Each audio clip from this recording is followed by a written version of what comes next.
समीकरण के इसी प्रकार कुछ और प्रश्न देखते हैं। देखिए ये प्रश्न है x-5/3 बराबर x-3/5। इस समीकरण को दोनों तरफ अपने 15 से गुणा किया है। देखिए 15 गुणा x-5/3, ये ऊपर से नीचे लिखा है बराबर, और 15 गुणा ये x-3/5। उसी प्रकार 3 से विभाजित हुआ 15 5 तक, और 5 से 15 को विभाजित करते हैं तो 3 प्राप्त होता है। अब ये 5 गुणा x-5, इसको अगले स्टेप में लिखा है 5 गुणा x-5 बराबर ये 3 गुणा x-3, जिसको मैंने यहाँ ब्रैकेट में लिखा है। अब इनका गुणा करना है हमें, तो 5 का गुणा x के साथ भी करना होगा और 5 का गुणा 5 के साथ भी करना होगा। सबसे पहले 5 को x से गुणा करने पर 5x प्राप्त हुआ, और उसके बाद 5 को 5 से गुणा करेंगे तो 5 5 25 लिखा है, और -5 है चूँकि इसलिए यहाँ पर माइनस आएगा। फिर ये बराबर का निशान लिखा। अब उसी प्रकार 3 से गुणा करेंगे इन दोनों पदों को, तो 3 को जब x से गुणा करते हैं तो 3x बनता है, जो मैंने यहाँ लिख दिया।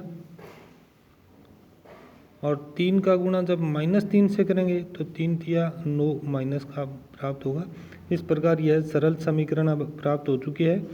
इसे हम पहले की तरह हल करेंगे, जो मैं आपके लिए छोड़ रहा हूँ। आगे का प्रश्न देखिए इसी प्रकार।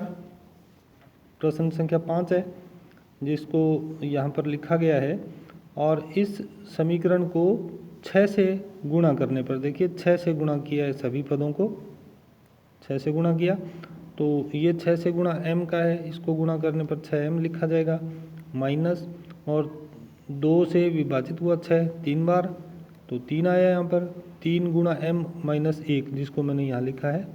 उसके बाद बराबर 6 को 1 से गुणा करने पर 6, और ये माइनस का चिन्ह यहाँ लिखा गया। 3 से 6 को जब भाग देते हैं 2 प्राप्त होता है, तो 2 को यहाँ लिखा गुणा ये m-2। अब जैसे पिछला प्रश्न हमने किया है गुणा, उसी प्रकार इसको किया जाएगा। ये 6m लिखा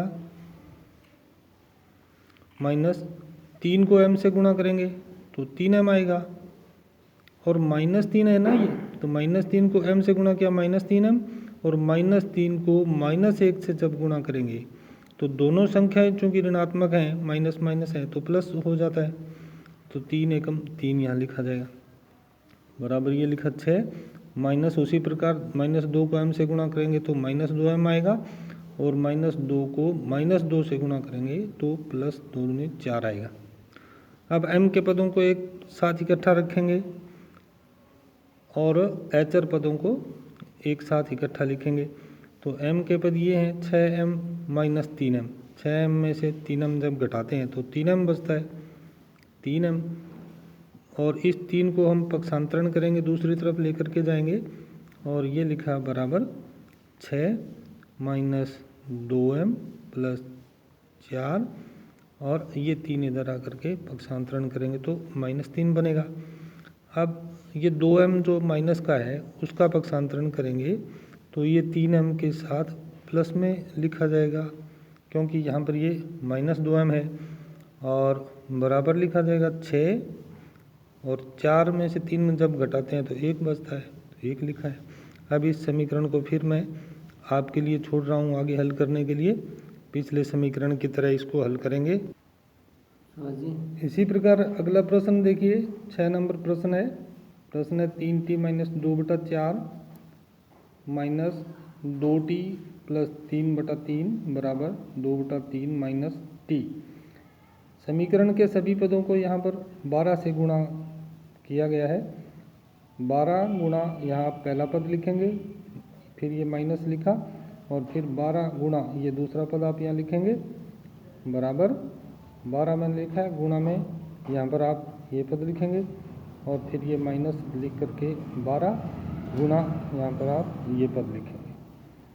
उसके बाद जैसे पिछले प्रश्न में विभाजित किया था उसी प्रकार 4 से 12 विभाजित होगा, यहाँ 3 से होगा, यहाँ भी 3 से होगा, और उसके बाद इन सब का गुणा करना है। यहाँ क्या पद आएगा, जो यहाँ पद होगा वो यहाँ पर लिखेंगे, और सबका गुणा करके यहाँ पर सरल समीकरण प्राप्त करेंगे और इस समीकरण को आप स्वयं हल करेंगे।